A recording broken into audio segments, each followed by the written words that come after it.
about to hear is true. The names have been changed to protect the innocent.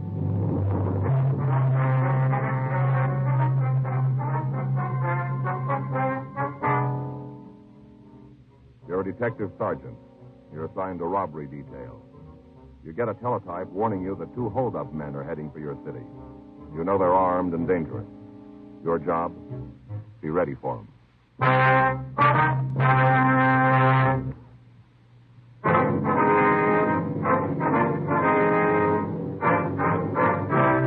Dragnet, the documented drama of an actual crime.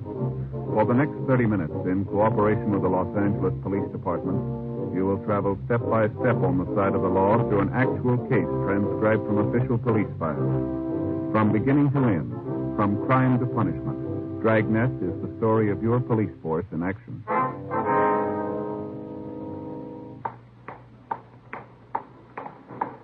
It was Tuesday, April 5th. It was raining in Los Angeles. We were working the day watch out of robbery detail. My partner's Frank Smith. The boss is Chief Detective Thad Brown. My name's Friday.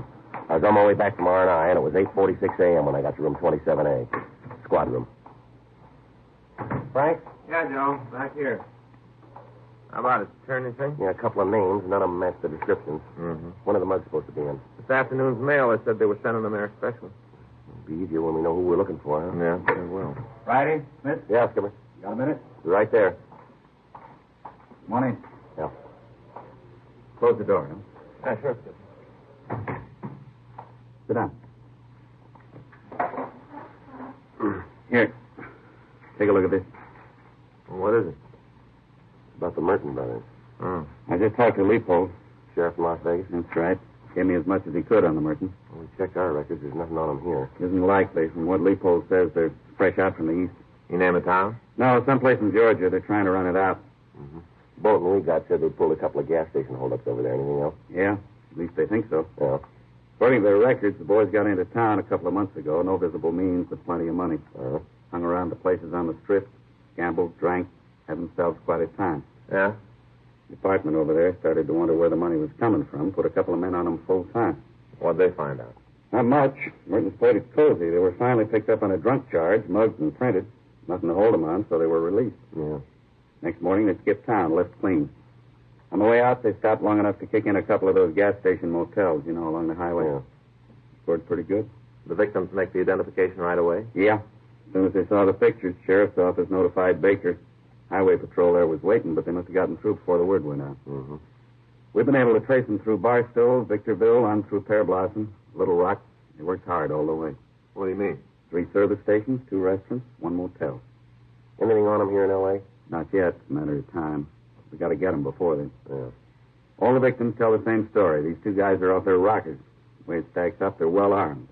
The car they're driving is cold, and they're on the needle. Heroin? The way we got it. Leopold says they kept a couple of dates with known pushers in Vegas. As far as he could tell, there wasn't anything passed. That doesn't mean it didn't happen. Yeah. That's the story. Get on it. Okay, Skipper. I told you before, it's a matter of time till they try to put somebody around here in town. Yeah. A couple of crazy gunmen, high on H. Bad combination. Somebody's got to lose. Well, let's hope it's not us.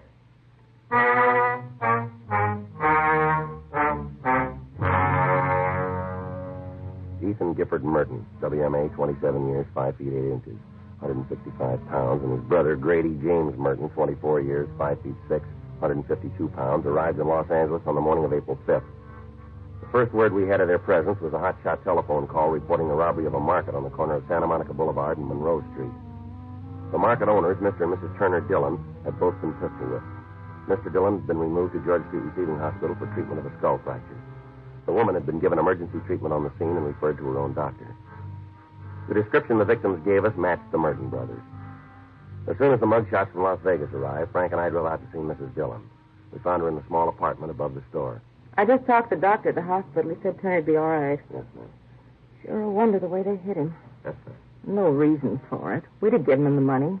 Turner kept telling him, take the money and leave us alone. Take the money. Didn't make any difference to him. I don't think they even heard us. We'd like you to look at some pictures, Mrs. Dillon, see if you can point out the men. Oh, sure. Anything to help you catch him. Here you are, man. Think you've got him in here, do you? I hope so, yes. Mm-hmm. Well, you're right. Ma'am? Here they are. Same two. Am I going to help you get him? Yes, ma'am. Did you notice that they drove a car into the building? I can't tell you for sure. We didn't really see until they were in the store. I see. There must be something wrong with men who beat somebody up like that. Up here. Can't be a normal person. What'd they say to you? Well, he told us it was a stick-up. Said to hand over the money. The bigger one, that's him right there. He said for us to hurry up. I see. My husband opened the cash register, and gave him what was there. The big one told him to get to the safe, hand over that money, too. Yeah. Pointed the guns at us, kind of pushed us back to the safe. Turner opened it. All the time, we did just what they said. We weren't going to cause them any trouble. Yeah. Handed them all the money, every dime. Turner kept saying, take the money, but leave us alone. He must have said it 50 times. Before I even knew what was happening, Turner was lying on the floor. He'd been hit. I got mad. I tried to get at the man myself. Didn't make any difference to him. I was a woman. They hit me, too. With the gun? Yeah, here. Right on the face. Guess they didn't hit me as hard as they did Turner. Guess they didn't. After that, they left the store. Did you see him go?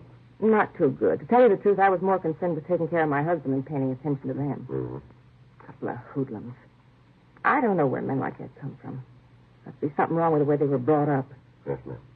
Truth come out, it'll probably be their parents who ought to be in jail, not the boys at all. Well, you might be right. Sure, it's not the boys' fault. Well, we'll settle for him.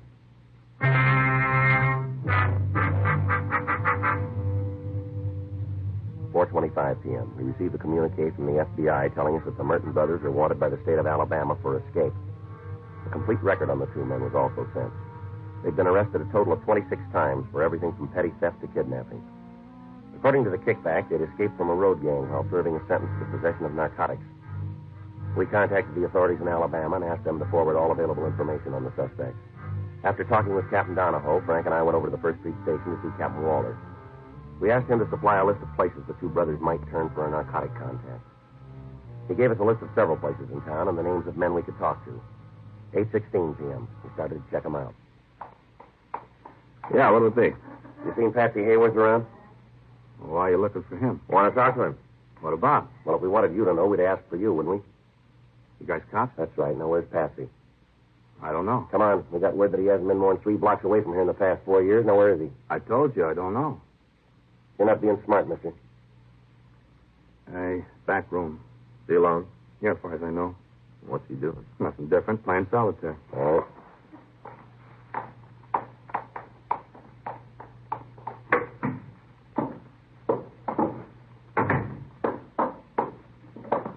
Yeah?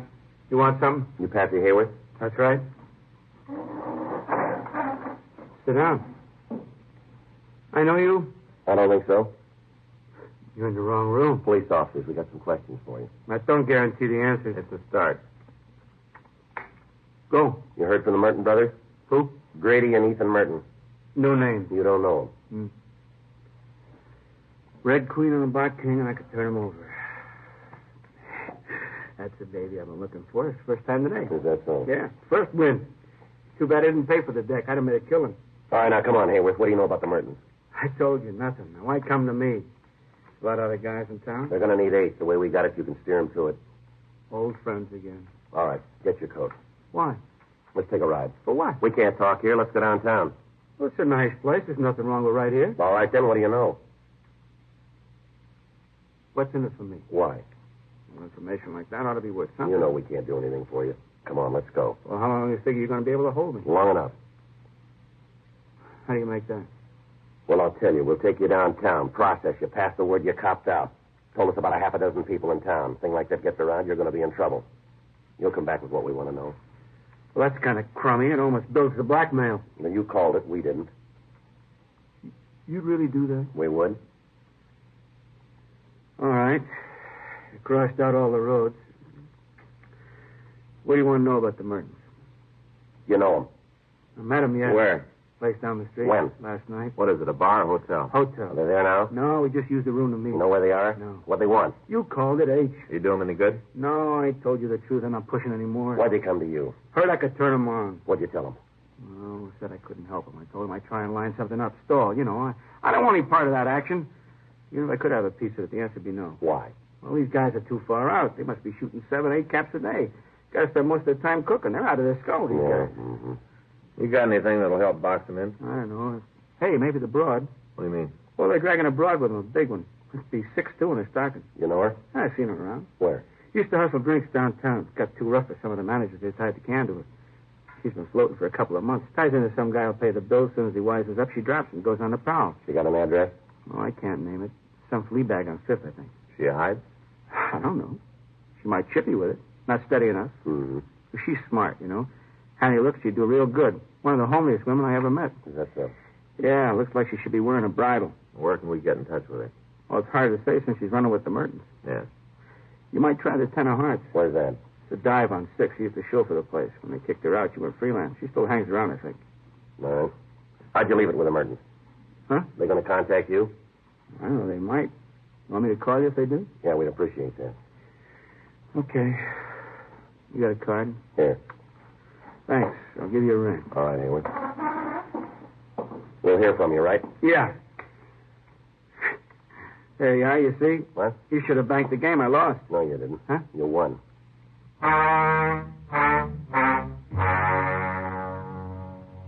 We returned to the office and ran the name and description of the woman through the record section. We came up with a package listing arrest for violation of Section 647.5 of the Penal Code and 4220 LAMC, soliciting drinks. She'd served 2 terms in the county jail and at the present time was not on parole. We got her address and drove out to see her. The landlady at the apartment house told us she was out and wasn't expected back at any certain time. Frank and I drove down to the Ten of Hearts, a small bar on 6th Street. We found the woman sitting on one of the front stools. Hi, honey. Like to buy a drink? Your name Jane Finletter? Names don't mean anything here. Just friends. That's all it really counts, friends. How about it? That's your name? Are you guys cops? That's right. What are you rousting me for? I ain't done nothing. We're not rousing. We want to talk to you.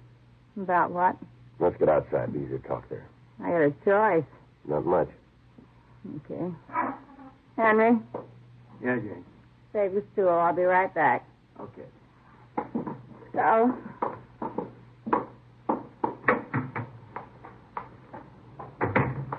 Right out here. We can talk in the car. yeah. Go ahead. Get in.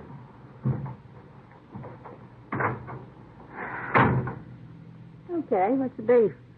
You work here, do you? You mean this place? That's right. Uh-uh. Once in a while, I come in, have a couple of drinks. That's it. Where do you live? I've been the route cop. You're right out here to pass the time of day. What are you after? A couple of questions. Not the power for that. What do you mean? You're not uniform. You don't send a suit out to ask about a traffic accident. What do you do with your time, Jane? Move around. Well, lay it out for me. What? When? Starts first of the week, huh? Okay. Slept late Monday. Got up about 1:30. Had a bad night Sunday. Woke up with a real head. Mm-hmm. Tagged the bar on the corner. Had a couple of Bloody Marys.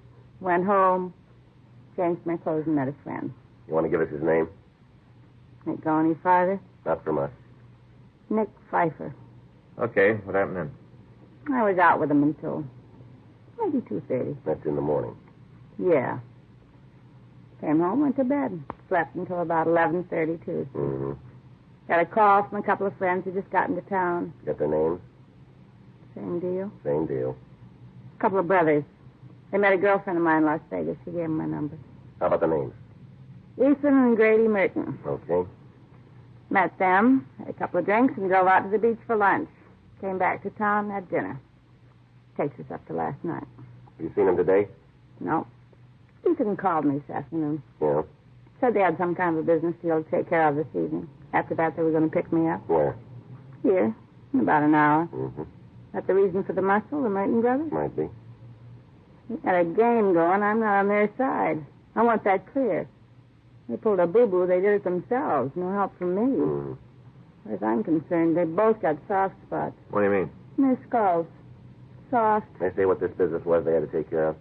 No, mentioned something about somebody owing them money, something like that, so they were going to collect. Didn't say where, though. Huh? Not to me. Mm-hmm. The way they were rigged last night, though, doesn't leave a lot of doubt. Hmm? All those guns going out to collect. Yeah. They weren't going to do it nice.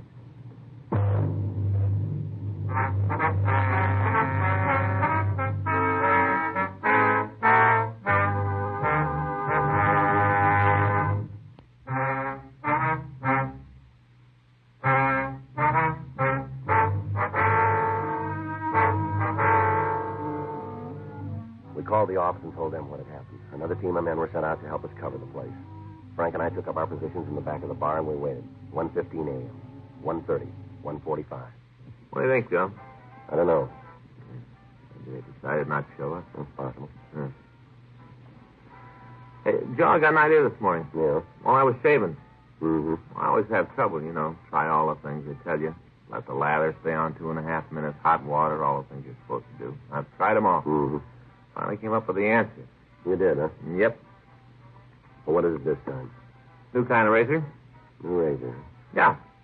I got thinking about Faye and gave me the idea. How does that work? Faye's my wife. Yeah, I know that. She's shaving now? Oh, Joe, you don't understand. She's not shaving. No? No. See, last night she gave herself one of those home permanents, and I got the idea from that. For the new razor? Yeah. They got those permanent things for different kinds of hair, like hair that's hard to curl, medium, easy to curl. Easy, I think I know what's coming here. Well, somebody invented a razor for tough beards, medium beards, light beards. He'd do all right. Mm-hmm. You going to invent it, are you? Sure, I'm not going to invent it. You know how I am with those things. Just got the idea, though, that's all.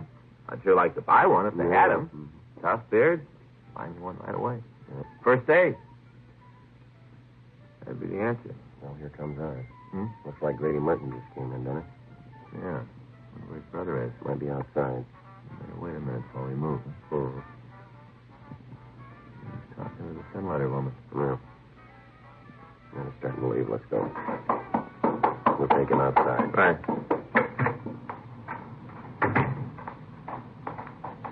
All right, Merton, hold it up. He's leaving, Joe. All right, come on, calm down. Take it easy. Leave me alone. Police officer. Take it easy. All right, now, come on, Merton. Get up. Come on. Now, get over there by the wall. Stand still. Hey, Joe. Luger. Hurting still. Yeah. All right, put your hands down the back. What are you shoving me around for, cop? You're going to be sorry about... Where's your brother? You'll find him. You got a fat mouth, mister. Now, where is he? I won't lead you to him. Got him, huh? That's right. You turned him on, didn't you? You talk to me. Guys like you always causing trouble. Ah, you cheap bum. I don't know what he's in season. You're sure going to be sorry when he hears about this. Tell him to stay away, too. He'll get you. You can't dig far enough to get away. He'll find you and pay you back. All right, that's enough. Now, let's go. You tell her. She's going to collect interest on it. She'll be sorry. Not alone. Huh? She'll have company.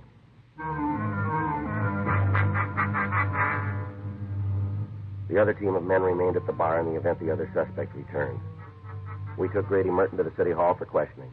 Empty your pockets. Huh? Come on, empty them out. Wallet. Change, keys, handkerchief, penknife. That's it. Let me see your arms, Merton. Huh? Come on, let me see your arms. What for? Now, there's two ways to do this. You take your choice. Okay.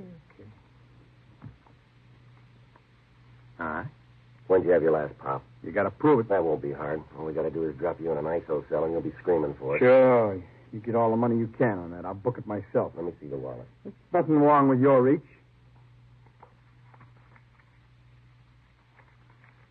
This the pink slip on your car? Yeah. Bought it in Nevada? That's what it said. Yeah. What are those keys for? Nothing. I just like to carry them. Stand up. Now, what happens now? You hit me? Turn around. Forgot something, didn't you, Merton? Huh? Key here. What's it for? I never saw it before. Hendricks Arms Hotel. Is that where you've been staying? I'm not going to say anything anymore. You want me to talk? It's got to be with a lawyer. All right. I know my rights. You can't make me say nothing more. You don't have to. Huh? We got all we need.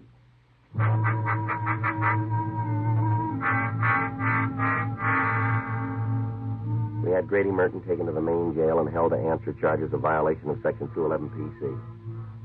3:26 a.m., Frank and I left the office and drove out to the Hendricks Arms. It was a large private home in the Crenshaw area that had been converted into a hotel.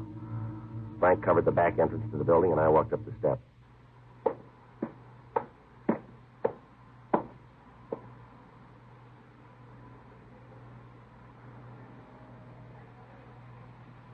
Just a minute. I'm coming. You know, it's 3:30. Hope you got a good reason coming around here this time of night. Police officer, can you tell me who's registered in room 5C? What for? Police business. Listen, mister, this is a clean place. There's no trouble. Now, that's the way I run it. That's the way I want it to Yes, stay. sir. Now, who's in room 5C? A couple of guys. What are the names? I don't know, Smith or something. White rented the room to him. Only seen him a couple of times.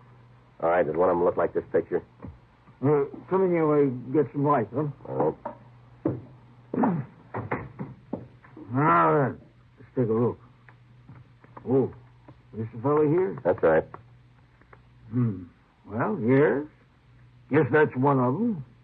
Yeah. Is he in now? Well, I wouldn't have any way of knowing that. Tenants come and go as they please. See, as long as they don't let the water run, don't have no loud parties, we don't bother. Where is the room? There's the third floor rear. Okay. This hall go to the back door? Yeah, you got to go through the kitchen.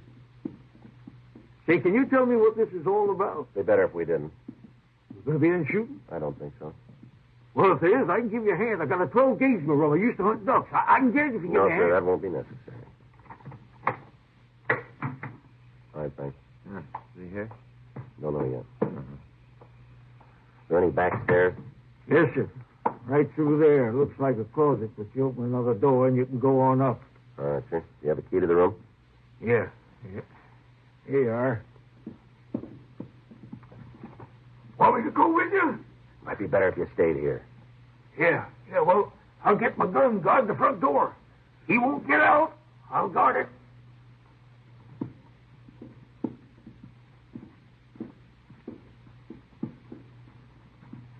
This is down this way. Yeah, easy.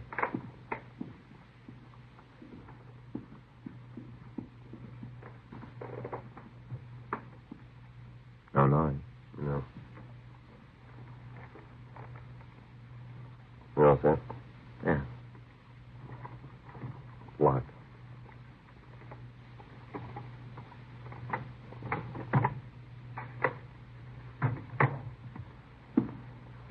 Behind you, Joe.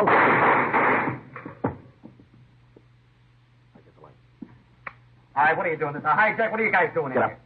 up. Come on up. All right, how'd you get to me? How'd you do it? We did. I should have killed you all the time in the world, and I didn't do it. I should have killed you. Yeah, you should have. Perfect shot, and I couldn't do it. No reason at all. Wouldn't have cost me any more. That's so?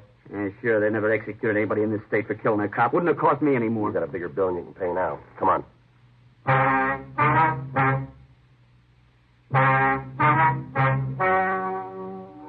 The story you have just heard is true. The names were changed to protect the innocent. On August 18th, trial was held in Department 98, Superior Court of the State of California, in and for the County of Los Angeles. In a moment, the results of that trial.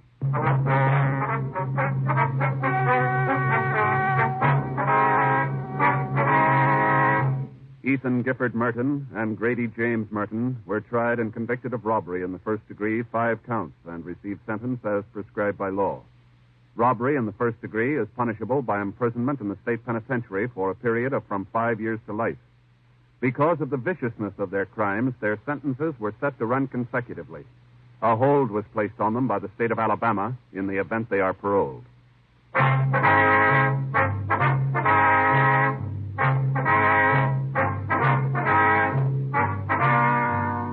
You have just heard Dragnet, a series of authentic cases from official files. Technical advice comes from the Office of Chief of Police W.H. Parker, Los Angeles Police Department. Technical advisors, Captain Jack Donahoe, Sergeant Marty Wynn, Sergeant Vance Brasher. Heard tonight were Ben Alexander, Herb Ellis, Virginia Gregg, Vic Rodman, Bert Holland. Script by John Robinson. Music by Walter Schumann. Hal Gibney speaking. Watch an entirely different Dragnet case history each week on your local NBC television station. Please check your newspapers for the day and time. Chesterfield has brought you Dragnet, transcribed from Los Angeles.